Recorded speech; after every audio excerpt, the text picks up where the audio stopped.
Halo guys, kembali lagi bersama saya Stephen di channel Broview. Kali ini saya akan melanjutkan kembali alur cerita film dari Vagabond. Dan sekarang kita masuk ke season 1 episode yang ketiga dan keempat. Untuk itu sebelum masuk ke ceritanya, seperti biasa siapkan apa? Ya tentunya kopi dan nutbray untuk menemani kalian dalam menonton alur cerita film ini.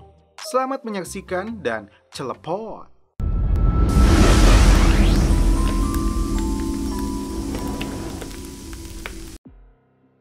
Di awal film, diperlihatkan Raymond sedang menyiram laptop dan flash disk milik Gun dengan air keras. Lalu, SMS masuk dari Samael yang menyebutkan dia sudah mati, jangan perlihatkan dirimu lagi dan segera pulang. Berpindah ke si cantik Harry yang sedang mendengar bukti rekaman di ruangan kokpit sebelum pesawat tersebut dinyatakan hilang kontak.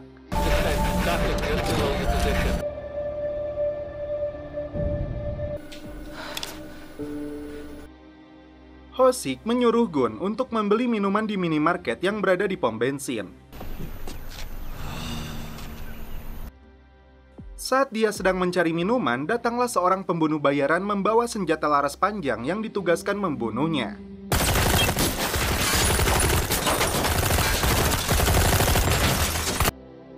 Gun berhasil keluar dari sana, namun naas Hoshik tertembak di punggungnya. Kemudian Gun segera pergi menyelamatkan Hoshik.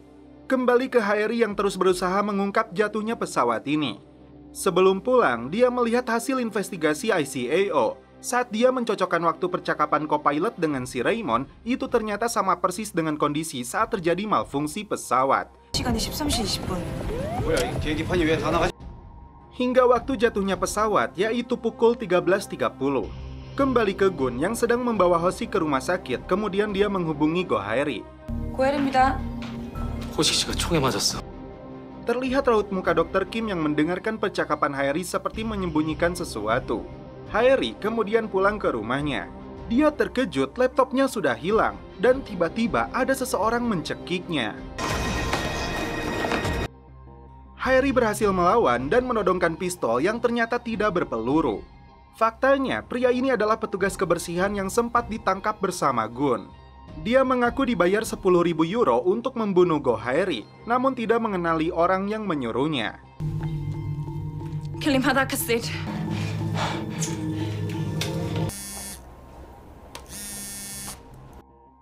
Ketika Go Harry memaksanya untuk menelepon pelaku, ternyata tersambung ke ponsel milik Hoshik yang kebetulan diangkat oleh Gun. Kesimpulannya, Hoshik adalah bagian dari komplotan para penjahat ini. Pelaku berhasil kabur saat Harry mengisi peluru. Kemudian, Gun masuk ke ruangan operasi dan ternyata Hoshik sudah menghilang. Ternyata dia adalah orang yang mencoba mencuri laptop milik Gun malam itu.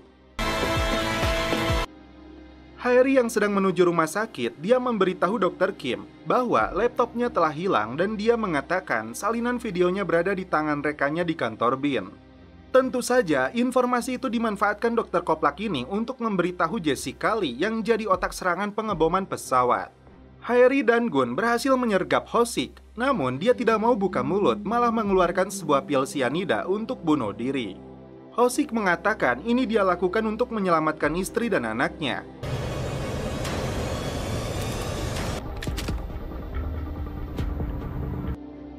Hingga akhirnya dia pun tewas bunuh diri. Tiba-tiba seorang sniper menembaki mereka.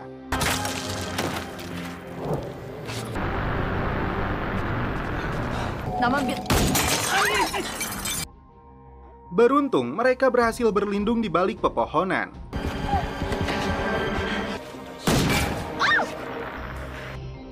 Ketika sniper ini akan menembak,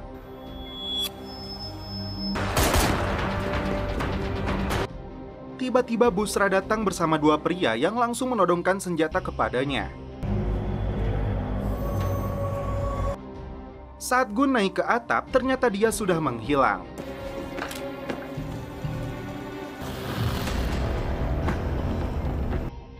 Dan ternyata sniper itu adalah Raymond.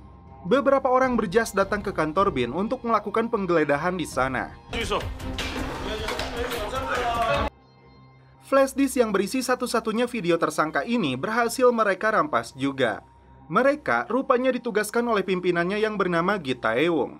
Kepala BIN yang kecewa menemui langsung Gi Tae-woong yang menjadi kepala inspeksi ini. Tapi dia tidak mampu berbuat banyak.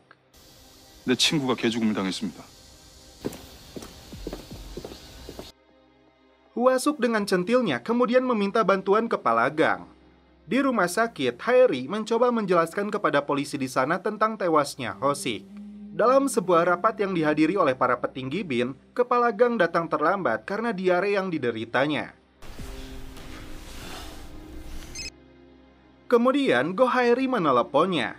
Dia mengatakan pesawat itu telah dibajak oleh penjahat kelas kakap. Go Haeri disuruh menyampaikannya langsung kepada direktur umum. Haeri pun disuruh untuk segera kembali ke markas dan mengusut langsung kasus ini. Mendengar hal tersebut, awalnya Gun menolak karena dia ingin mengejar pelakunya langsung di negara ini. Haeri menjelaskan dia mengajaknya kembali ke Seoul untuk mengungkap kasus ini. 지금 그거 밝히겠다고 서울로 가겠다는 거잖아. Akhirnya, Min Jae-sik ditunjuk direktur umum untuk memimpin kasus tersebut. Saat berada di ruang komputer, mereka terkejut karena virus masuk dan merusak sistem mereka. Padahal video itu berada di sana. Di sebuah tempat golf, Jessica Lee mendapat telepon dari seseorang dengan julukan Shadow yang telah merusak sistem komputer di kantor BIN. Tak lama, Menteri Pertahanan datang untuk bermain di sana. Ajakan Jessica Lee untuk bermain dengannya ditolak mentah-mentah. Tidak mau menyerah, Jessica Lee mengumpulkan 3 pria yang berpengaruh terhadap keputusan Menteri Pertahanan ini. Dia adalah Letnan Jenderal Pil Gyu sebagai penasehat kebijakan proyek pesawat tempur ini. Kemudian ada Jang Dong-gyu dari Institut Pertahanan sebagai penyelenggara konferensi pers.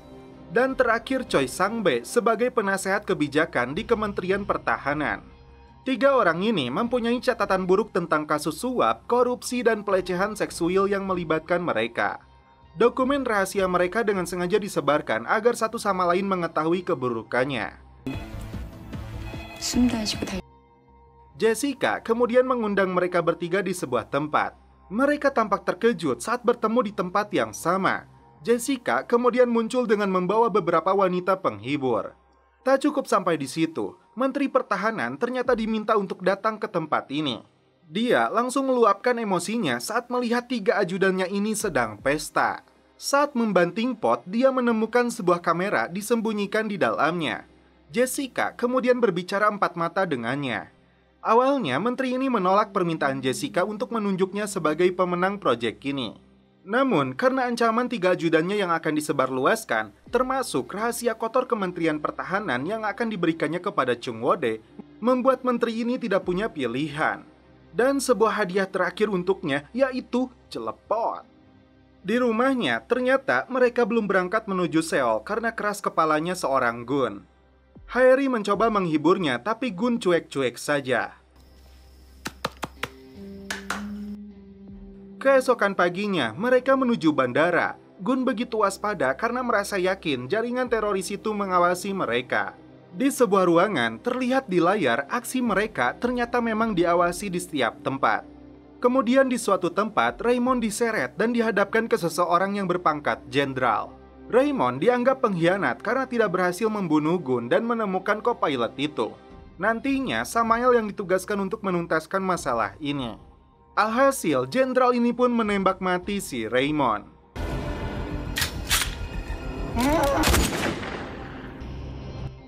Jessica Lee bertekad akan menghabisi setiap orang yang menghalangi tujuan mereka. Haeri akan disingkirkan melalui orang mereka yang berada di BIN. Sedangkan untuk menangani Gun, mereka akan menunjuk seorang wanita bernama Lily. Dan inilah sosok Lily yang sedang menjalankan sebuah misi membunuh seseorang di Amerika. Direktur Umum BIN yang bernama An Gi-dong tampak terkejut ketika mendapat telepon dari seseorang. Dan dia hanya bisa mengatakan, "Ya Pak." Di kantor BIN, Hwasuk dan rekannya berusaha mencari Cahun dalam daftar penumpang yang tiba-tiba hilang. Hal itu disaksikan langsung oleh Kepala Inspeksi Tae-woong. Direktur Umum kemudian memanggil Kepala Seksi dan Kepala BIN ini. Dengan alasan file video yang hilang, Direktur memutuskan untuk menutup kasus ini. Keputusan itu membuat mereka terkejut, terlebih ini menyangkut nyawa orang banyak. Namun mereka tidak ada pilihan. Saat keluar, Kepala Bin tampak mencurigai Kepala Inspeksi Taeung karena sidak yang dilakukannya bersamaan dengan virus yang tiba-tiba menyerang sistem mereka. Ternyata, satu-satunya file video yang tersisa itu berada di tangan Jessica Lee. Dia tampak ragu saat akan menghapus file video itu. Dia langsung menutup laptopnya saat si Lily tiba. Ketika mengetahui tugasnya, dia meminta upah yang sangat besar, terlebih Jessica tidak ingin ada jejak pembunuhan. Artinya, dia tidak boleh menggunakan senjata dan racun. Saat membuka kopernya, Lily menunjukkan berbagai suntikan disertai obat ajaibnya. Jika suntikan yang berisi kalium klorida itu mengenai seseorang, hasil otopsi akan menyimpulkan dia terkena serangan jantung. Kembali ke Go-heri dan Gun yang baru sampai di Bandara Seoul. Dua orang mencurigakan sudah mengintai mereka. Seseorang menyetrum leher Gun dengan sebuah alat di tangannya. Gun dinyatakan terkena serangan jantung dan dibawa ke rumah sakit. Ternyata ini adalah rencana Lily yang akan menyuntikkan kalium klorida. Namun rencana tersebut ternyata gagal karena Gun berhasil mencegahnya.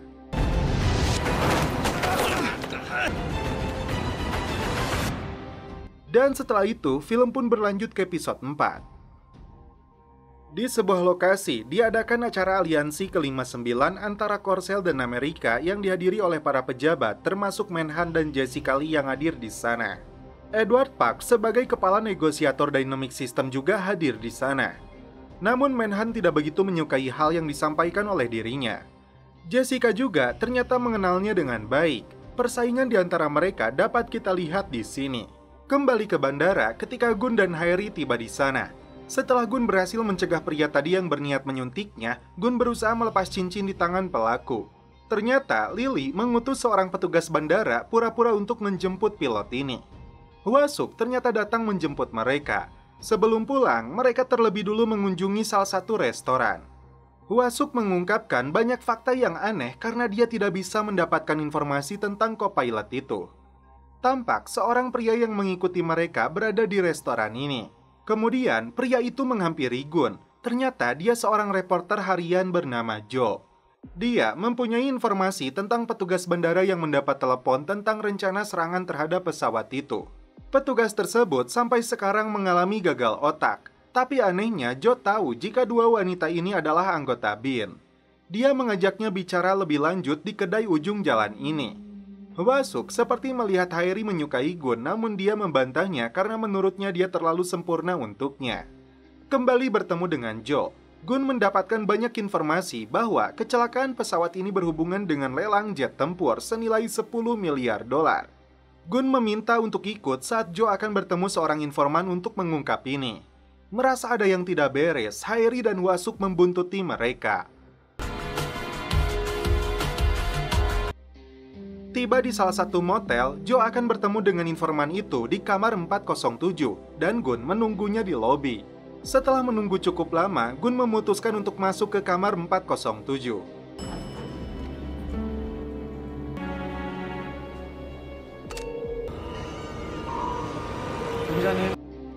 Dia terkejut, Joe sudah bersimbah darah. Sebelum tewas, dia memberikan sebuah pulpen kepadanya.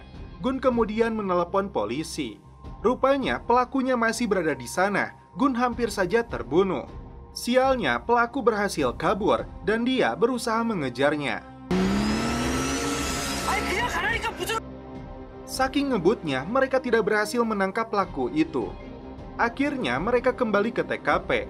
Saat masuk ke kamar 407, Gun terkejut karena kamar itu tampak bersih dan tidak ditemukan apa-apa.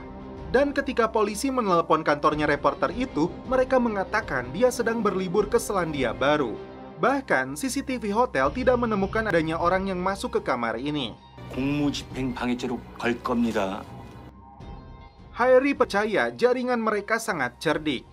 Gun ingat Joe memberinya sebuah pulpen, lalu setelah dilepas ternyata itu adalah sebuah flash disk. Mereka berencana membukanya di rumah Go-heri. Dalam acara pertemuan keluarga korban, mereka kembali merasakan kesedihan yang mendalam. Gun yang berada di luar sepertinya tidak sanggup untuk masuk. Di rumahnya, Haeri dan rekannya berhasil memperbaiki flash disk itu.